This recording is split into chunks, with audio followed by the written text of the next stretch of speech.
Welcome back, everybody, to Between Two Sermons. So great to have you with us, and great to have you back Good to be in back. the chair next to me, Rob. Yes, Great Great job by Pete Englert. Yes. Glad to be back. Yes, fantastic job by him, and great job by you once again. Thank you. We've worked our way all the way down to commandment number 8. Wow. I know, it's wow. amazing. I know. Don't steal. That's Yeah. where we're Yeah. that's where we're headed today. Right. And I love your take on this command, which obviously we've all been talking about things that aren't just commands at face value, Right. but how does this really apply to our hearts? Yeah. So one of the things where I actually wanted to start today was, because this is such a unique take on the command, I'm wondering if there's anything in your study that actually kind of surprised you as you were studying this. Well, I guess the first thing that comes to mind, and this is not a new idea, you've heard this before, but is how much the Bible talks about money. Mm-hmm. So stealing is not all just about money, but Right. I quickly got to what does the Bible have to say about wealth and money and what money can buy. Yeah. And so one of the things that hit me, because in the series we've been talking a lot about what's the full arc and what does Jesus have to say, not only in the Sermon on the Mount, which is his interpretation to a degree about the Ten Commandments, about the law of God, but just how much the Bible talks about money and talks about how money and what money can buy. And our desire for it, which could lead to stealing, right, is so significant. So that would certainly be one thing. But I guess the other thing, the two quick things is, and it's getting a little easier, I hope, in this series to realize that there's a certain, path or point that it's not only leading to the negative behavior, or you should not be a thief, Right. In this case, do not steal, but that it's reflective of something that's positive. And even that verse, I think I quoted it in, or we read it in Ephesians 4. Let him who steals, it's a real problem in Paul's day, right? In our day, steal no more, but rather.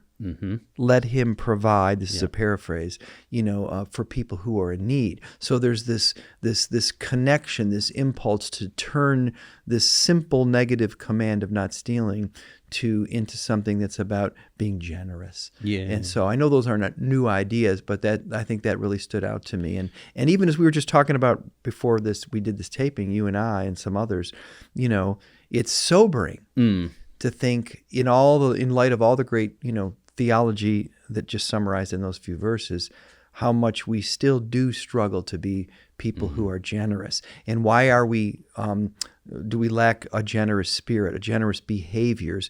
I can only imagine it's because we don't, I'm talking about Christians, we don't fundamentally believe that God's going to take care of our needs, and that we, yes, we're selfish, but sometimes selfishness serves a different end, which is a lack of trust. We're selfish, we think, because we need to be. So those are all ideas that are interesting to me. Yeah, I think to me, it was a great revelation how you tied the opposite of stealing is being generous. Right. I tend to think of the opposite of stealing is not stealing, but it's really Right. generosity Right. is a really important thing. And I think about even in my own life, like my upbringing, we didn't have a lot of money, growing up. I think your experience was a lot of the same. Yep, very similar. So I kind of have this default inside. If I'm not careful, I can easily default to being like, I just gotta take care of what I have, and be afraid of losing what I have, whatever that is. Right. And sometimes it's ridiculous, I'm really not going to have not which one of us is really ever going to not have enough to eat. Right. I mean, I don't think that I've ever had that experience in my whole life. Right. Yeah. Like it can, like you were saying, when we were talking before, like the amount of shirts in my closet. Right. Like, why don't I want to give this away? Well, right. Right. Like what's holding me back? That's right. Right. It's sometimes just things like that I don't. Yeah. Now this is a crazy thought, but when you brought that up, I mentioned that. and maybe everybody's seen this, but it's, the end of Schindler's List. I don't know. Right. Yeah. You remember it? Yeah. A little heavy-handed, but Yes, I it get is. it. Yeah. And maybe some of us haven't seen the movie, but it's a true story of this guy who realizes, again, it's very dramatic, played by Liam Neeson. Who, realizes that, in real time, every piece of his material, I think he said this pen could have been in, this car could have, his watch, these things could have been not just a nice thing to give to somebody, really things he didn't really need. He probably had more than one, could have helped materially save somebody's life. So that's dramatic. Yes. But I think it's still true that I have possession of things. Money's one of them, but other what money can buy, that really could be a source of blessing to someone else. And why am I not more generous? Yeah. And it really starts, I think, with how you framed it, which is none of it is yours to begin with. Right. No matter whether we have a very little or we have a lot. That's right. None of it is ours. Yeah. I love that verse, Psalm 24. The earth is the Lord and everything in it. And then this is a paraphrase, including all the people that are in there. Right. It's like, and sometimes we read these verses and they're poetic. I mean, they're written in Psalms, and we think they belong on a refrigerator, and maybe they do, but I mean they're true. He's making a true point that is sobering and can be very influential. That really everything, God owns it all. Yes. He doesn't just own the church stuff or the the this stuff or that stuff. He owns it all. Everything in the world belongs to him, and we are, young and old, stewards. At best, we're stewards. I mean, everything that we have, we're going to leave behind. I mean, everyone's heard this. And not only are we going to leave it behind, but we're also going to be accountable for how well we used it. And that's a sobering and hopefully helpful, though, truth. Yeah. What was it? Chuck Swindoll, I think, said originally, like there's no hearses carrying U-Hauls. Oh, that's good. I never remember that. That sounds like Chuck Swindoll. Yeah. So it's good. It's just that's a very simple statement that's like you aren't going to take this stuff with you. That's right. But I loved another one of your phrases that you used in this. You said heaven is annoyingly invisible. Yeah. And that's why we don't invest essentially put our treasures there is because it's annoyingly invisible. I thought that was I'm going to give credit to Jen Wilkin, who those may be her 3 or 4 words, but it's a great point. Yeah. Which is, we tend to live our lives in these compartments that aren't biblically reflected. In other words, yes, heaven is this place where, there will be no more sin, no more sorrow, no more curse. These are true things that the Bible says.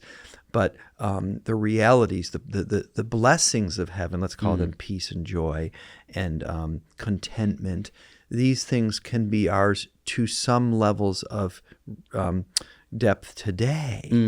And but because I or you or us, we don't pursue them. We don't deepen our appreciation of them. We don't live in light of God's, not only his sovereignty and ownership, but also his graciousness, and see spiritual blessings, if I can use that term. Sometimes people would hear the word spiritual blessings and think it's a way of saying, something that's not really real or something.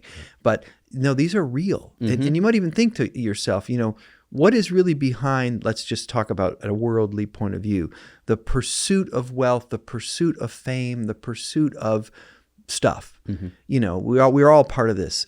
But in a sense, it's not the stuff and the fame, right? It's what the feelings that those things give us. Otherwise, we wouldn't, we feel important, we feel loved. And you might say, and another way of saying that is peace and joy and contentment. So that's really worth thinking about that. Do we, the things that we're really, some of us Christians and non, but Christians are not exempt, are the things we're pursuing through our materialism. Let's use that word, which may produce some forms of stealing. Is it really the things, or is it something deeper? Let's call it, these more core emotions or vet feelings. Are we not already given those in other ways? I mean, it's just something we're thinking about, because we've all heard 1,000 stories, in movies and in life, where people, go for something and they're not happy, and they, this story's been told 1,000 times. Right.